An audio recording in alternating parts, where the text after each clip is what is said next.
ચલો બાળકો, આજે આપણે એક નવી રમત રમવાની છે. રેડી છો ને?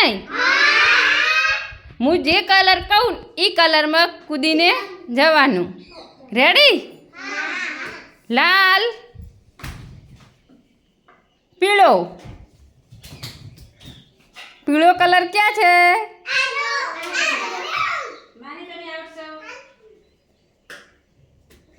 લાલ, કેસરી,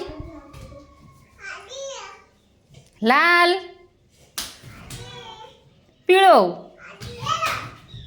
પીળો, લાલ, લાલ, કેસરી, લાલ, પીળો, પીળો, લાલ, લાલ, કેસરી, કેસરી, લાલ,